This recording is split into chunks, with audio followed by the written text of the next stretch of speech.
வணக்கம். இன்னைக்கு நாம பார்க்க போறது நம்மள சுத்தி இருக்கிற எல்லா எலக்ட்ரானிக்ஸ், எல்லா டெக்னாலஜி இது எல்லாத்துக்கும் மூல காரணமா இருக்கிற ஒரு விஷயத்தை பத்தி. அதுதாங்க எலக்ட்ரிசிட்டி. வாங்க இதோட ஃபண்டமெண்டல்ஸ் என்னன்னு சிம்பிளா பாத்திரலாம். ஓகே, இந்த டாபிக் உள்ள போலாம் வாங்க. எலக்ட்ரிசிட்டியை சரியா புரிஞ்சுக்க நாம நாலு விஷயங்களை பார்த்தா போதும். முதல்ல கரண்ட், அப்புறம் வோல்டேஜ், அதுக்கப்புறம் ரெசிஸ்டன்ஸ், கடைசியா இது மூணே ஒன்னா சேர்க்கிற ஓம்ஸ் லா. சரி வாங்க, முதல்ல ரொம்ப பேசிக்கான ஒரு கான்செப்ட்ல இருந்து ஸ்டார்ட் பண்ணலாம். அதுதான் எலக்ட்ரிக் கரண்ட். இந்த கான்செப்டை ரொம்ப சிம்பிளா புரிஞ்சுக்கணுமா? நம்ம கோயம்பேடு பஸ் ஸ்டாண்ட கொஞ்சம் நினைச்சு பாருங்க. ஒரே நேரத்துல எவ்வளவு பேர் உள்ள வராங்க, வெளியே போறாங்க. அந்த மக்கள் கூட்டத்தோட ஓட்டத்தை நம்ம பீப்பிள் கரண்ட்னு சொல்லலாமா? அதே மாதிரி தாங்க ஒரு வயருக்குள்ள சின்ன சின்ன எலக்ட்ரிக் சார்ஜஸ் ஓடுது பாருங்க, அதுதான் எலக்ட்ரிக் கரண்ட். இப்போ இதோட அஃபிஷியல் டெக்னிக்கல் டெஃபினிஷன் என்னன்னு பார்க்கலாம். Electric current is the rate of flow of electric charges through a particular area in unit time. அதாவது ஒரு செகண்ட்ல எவ்வளோ சார்ஜ் ஓடுதுங்கிறது தான் கணக்கு. இதோட யூனிட் ஆம்பியர்ஸ், நாம ஏன்னு சொல்லுவோம். பொதுவா நம்ம வீட்ல இருக்கிற மெட்டல் வயர்ஸ்ல எல்லாம் இந்த ஓட்டத்துக்கு காரணம் எலக்ட்ரான்ஸ் தான். இந்த ஒவ்வொரு எலக்ட்ரானும் ரொம்ப ரொம்ப சின்னதா ஒரு குறிப்பிட்ட அளவு நெகட்டிவ் சார்ஜை வச்சிருக்கும். இங்க ஒரு சின்ன கன்ஃபியூஷன் வர வாய்ப்பு இருக்கு, அதை கிளியர் பண்ணிடலாம். நிஜத்துல ஒரு வயர்க்குள்ள ஓடுறது நெகட்டிவ் சார்ஜ் இருக்கிற எலக்ட்ரான்ஸ் தான். ஆனா ரொம்ப காலமா ஒரு கன்வென்ஷனை ஃபாலோ பண்றோம். அதாவது கரண்ட் ஓடுற திசைய பாசிட்டிவ் சார்ஜ் ஓடுற திசையா நாம எடுத்துக்கிறோம். அதனால எலக்ட்ரான் ஃப்ளோக்கு நேரா ஆப்போசிட் டைரக்ஷன்ல தான் கரண்ட் ஃப்ளோ இருக்குன்னு நாம சொல்றோம். இது ஒரு பழைய பழக்கம்னு வச்சுக்கோங்களேன். அப்போ சுருக்கமா சொல்லணும்னா, the main takeaway is electric current is simply the amount of charge flowing through a conductor over time. Okay, charges ஓடுது, அதுக்கு பேரு கரண்ட்னு பார்த்தாச்சு. ஆனா அது ஏன் ஓடணும்? சும்மா இருக்காம எது அதை தள்ளி விடுது? அந்த தள்ளுற சக்தி என்னன்னு இப்ப பார்க்கலாம் வாங்க.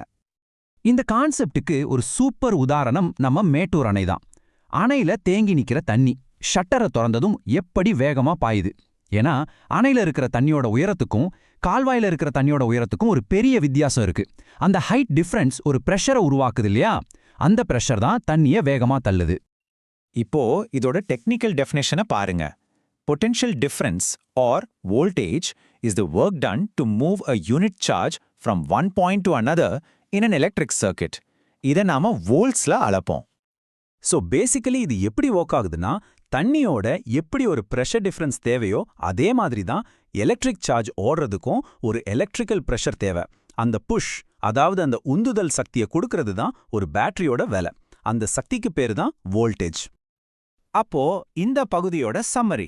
Voltage is the electrical pressure that pushes charge and creates a current.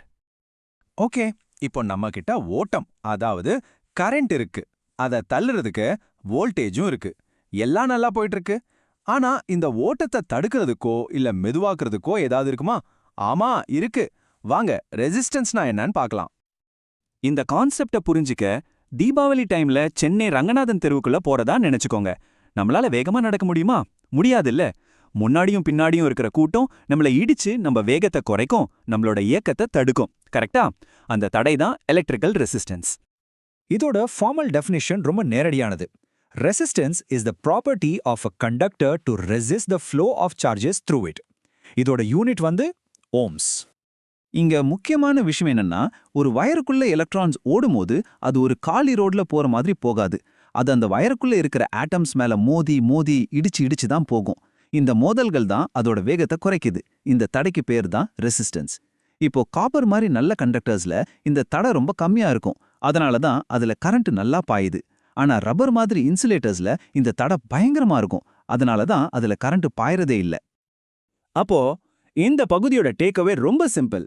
Resistance is the measure of how much a material opposes the flow of electric current. சரி, நாம இப்போ 3 முக்கியமான விஷயங்களை தனித்தனியா பார்த்துட்டோம். Current, voltage, resistance. இப்போ ரொம்ப சுவாரஸ்யமான பகுதிக்கு வந்திருக்கோம். இந்த மூணும் எப்படி ஒன்னோட ஒன்னு ஒரு சின்ன ரூல் மூலமா கனெக்ட் ஆகுதுன்னு பார்க்கலாம் வாங்க. இந்த மூணுக்கும் இருக்கிற உறவை கண்டுபிடிச்சவர் ஜார்ஜ் ஓம். அவர் பயன்படுத்தின ஒரு பேசிக் சர்க்கிட் செட்டப் தான் இது. பாருங்க, இதுல கரண்ட் அளக்க ஒரு அம்மீட்டர், வோல்டேஜ் அளக்க ஒரு வோல்ட்மீட்டர், அப்புறம் ஒரு ரெசிஸ்டரும் இருக்கு. ஓம்ஸ் லா ரொம்பவே சிம்பிளான ஒரு ஃபார்முலா தான் V equals I into R. அதாவது வோல்டேஜ் என்பது கரண்ட் மற்றும் ரெசிஸ்டன்ஸை பெருக்கினா வர்றதுக்கு சமம். இது இன்னும் சிம்பிளா சொல்லணும்னா நீங்க வோல்டேஜை அதாவது அந்த தள்ளுற சக்தியை அதிகப்படுத்தினா கரண்ட் அதாவது அந்த ஓட்டமும் அதே அளவுக்கு அதிகமாகும். இந்த VI கிராஃப பாருங்க, இது அந்த லாவை அழகா விளக்குது. எக்ஸ் ஆக்சிஸ்ல வோல்டேஜ் அதிகமாக Y ஆக்சிஸ்ல இருக்கிற கரண்ட்டும் அதே விகிதத்துல அதிகமாகுது. அதனால தான் நமக்கு ஆரிஜின்லேருந்து ஆரம்பிக்கிற ஒரு நேர்கோடு கிடைக்குது. இதுதான் ஓம்ஸ் லாக்கு ஒரு நேரடி ஆதாரம். So Ohm's lawவோட முழுமையான டேக்அவே என்னன்னா, Ohm's law states that the current through a conductor is directly proportional to the voltage across it, provided the temperature and resistance remain constant. சரி, நாம எலக்ட்ரிசிட்டியோட எல்லா ஃபண்டமெண்டல்ஸையும் இப்ப கத்துக்கிட்டோம். ஆனா நான் உங்களை ஒரு கேள்வியோட விட்டுட்டு போறேன். ரெசிஸ்டன்ஸ் அண்டது கரண்ட்டை தடுக்கும், எதிர்கொண்டு நாம பார்த்தோம். அப்போ ஒரு சாதாரண லைட் பல்ப் எரியறதுக்கு இந்த ரெசிஸ்டன்ஸ் ஏன் ரொம்ப அவசியம்? ஒரு தடையா இருக்கிற விஷயம் எப்படி வெளிச்சத்தை உருவாக்க உதவுது? இத பத்தி கொஞ்சம் யோசிச்சு பாருங்க. இதோட பதில தான் நாம கத்துக்கிட்டதோட ரியல் வேர்ல்ட் அப்ளிகேஷன் இருக்கு. அடுத்த பகுதியில் சந்திப்போம்.